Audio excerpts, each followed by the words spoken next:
So anyway, as I was saying, Pride is not in Northern Ireland this month. Our Pride is in August. Um, and I am going. I've got the weekend off. I've got my outfit planned. I'm gonna get my hair done by myself, because I'm tight, and I'm going to go out there and I'm gonna march with everybody who is part of my community, who is an ally of my community.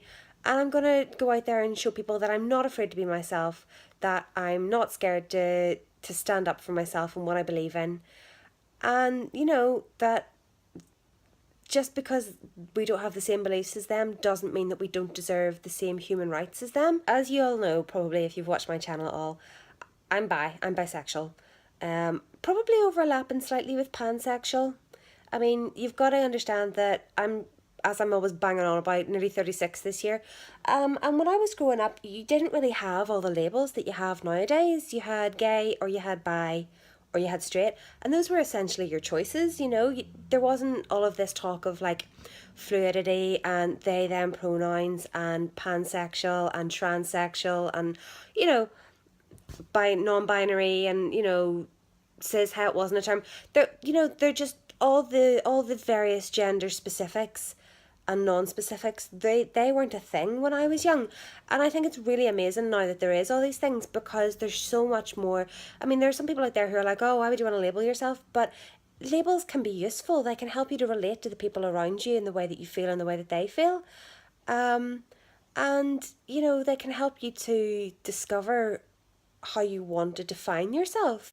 I think if I was young now, I don't think I'd sort of be just as easy saying, oh, I'm bisexual. I'd probably describe myself more as maybe pansexual, or, if I was a teenager now, if I was the teenager that I was then, but now, I probably would have described myself as gender fluid. I don't feel that so much now, and that's okay because people change and the way they feel about themselves change. But a lot of the time, whenever I was growing up, I was quite masculine and I wanted to be quite masculine and I wanted to portray myself as quite masculine because it fitted who I was and who I felt as a person back when I was younger. But now I'm like, more comfortable portraying myself just as feminine. And maybe it was just because I didn't feel very feminine back then. Not necessarily that I felt male, but I didn't feel very feminine. But I wasn't pretty enough to be like androgynous, there was too much boob for me to look good in a suit, really. And I like the weird thing about me is that I've never really come out to anyone, but I haven't hidden who I am. This is the thing. I've never been shy about saying that I'm bisexual. But I've never actually had to sit down and come out to anyone. And I don't think that's because I was afraid to. There are a few people in my life that I wouldn't want to, just because I know what their reaction would be. And I don't feel like I owe it to them to allow them to do that to me. Do you know what I mean? I mean, if I was straight, I wouldn't have to sit down with people and go, I'm straight. So I don't really feel like, why should I have to sit down and say, I'm bi? Or, anything like that. Especially if I know they're going to be like, that's disgusting and wrong. And I'll be like, well, fuck you. It's my life. It's who I am. And I'm not going to put it under the microscope just because you feel that you deserve it. I don't want your judgment. I don't deserve your judgment. And I'm not going to put myself in that scenario where I have to have your judgment. I think that's been a big part of why I've never actually done the whole coming out thing. The other point is that, a lot of my friends and quite a lot of my family, when you say it to them, they're just like, yeah, I know. And they're quite accepted and they don't give a shit who's gay, who's bi, who's pan, who's whatever. They just are so cool and so great, and they're just like, yeah, and I mean, I've not always been comfortable chatting to people and going, oh, I like this girl, or oh, she's cute, and stuff like that. But part of that, I think, was I had quite a religious upbringing, which isn't abnormal in Northern Ireland. And obviously, I was taught that it was wrong to be gay, or it was wrong to have feelings for someone of the opposite sex, or the same sex, actually. Kind of both. Religion does teach you that it's wrong to have sexual feelings in general. But I first realised that I was attracted to girls when I was in secondary school, and there was a girl in my class, and we were really, really good friends. And I just, for me, I became so absorbed in her. I really, really just, every part of my being just felt really connected to her. And as time went on, I realised that I started to fancy her, and I thought she was just so cool and so amazing and so beautiful, and just wanted to hear everything that she had to say, and I just thought she was so great. I just wanted to be a part of her life, and it scared the shit out of me. And instead of pursuing it or talking to her about it, I wrote her a letter telling her that I thought she was a horrible bitch and she was ugly and I hated her and I never wanted to see her or speak to her again. And I probably really, really hurt her feelings because we were really close. And basically, it was because I was just afraid of what I was feeling because I had been taught that it was wrong. So that was a bit crazy. Like, I did a lot of weird stuff. Like, I would write "I like girls" on pieces of paper, and then I would scribble it out really hard and like eat the paper because I was so scared of it being found and me being judged. Or, as I got a wee bit older, I would talk about all the stuff I wanted to do with boys, but I would never bring up anything that I wanted to do with girls or anything like that.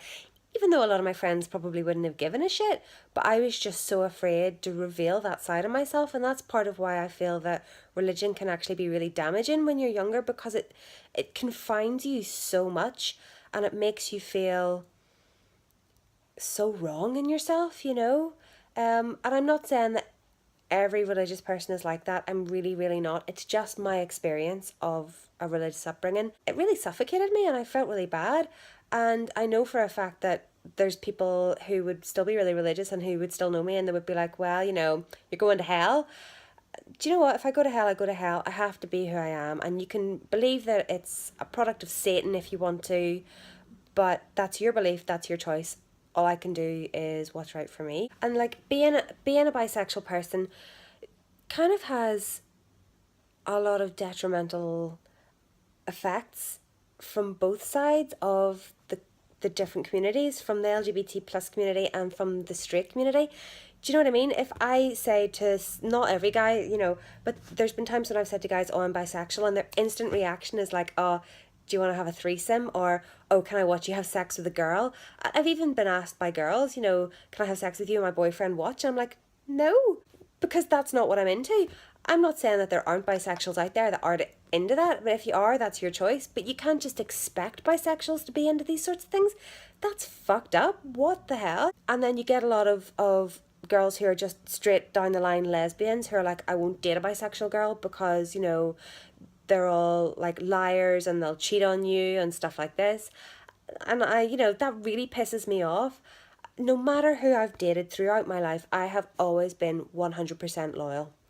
Every time, without question, I have never cheated on anyone that I've ever dated. Ever. And that's because I'm a good person. I'm a decent person. And when I'm done with a relationship, I tell you that I'm done with the relationship. I don't go out and fuck somebody else. And just because you might be a woman and I'm dating you, if I wanted to be with somebody else, if I was the sort of person that would cheat, how do you know that I'm not going to cheat on you with another girl rather than a guy? Do you know what I mean? I feel like that's an insecurity with women sometimes, that they're like, he can give you something that I can't. No, he's just got a dick. It's not the same thing. That doesn't necessarily mean he can give me everything that I want.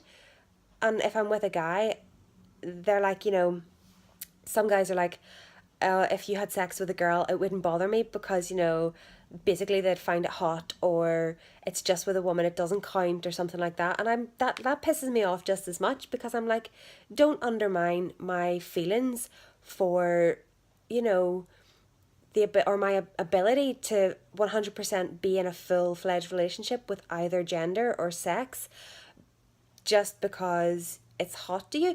It doesn't make any sense. It's just so annoying, I find it really, really tactless and disrespectful, basically. Like, guys just don't respect women to the degree that they'd respect another man, because they're like, oh, if you cheat it with a guy, I'd be raging, but if you cheat it with a woman, it wouldn't really matter. It's just disrespectful. Don't disrespect women. Another question that's asked about bisexuals a lot is, which one do you prefer, girls or boys?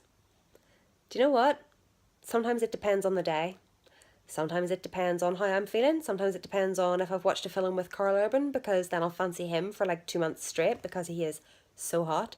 That's not really how it works. It's not half girls and half boys. It's just the person.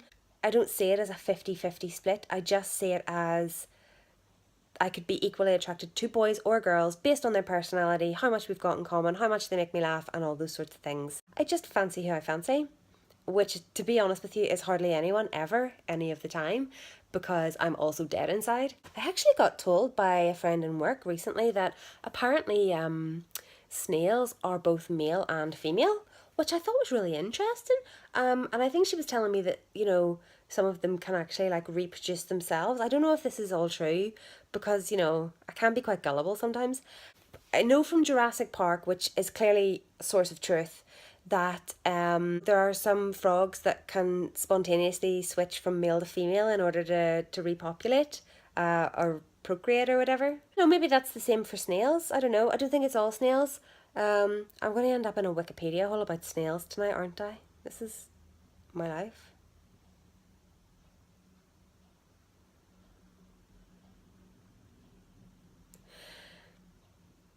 Uh, so I mean, and there's lots of instances of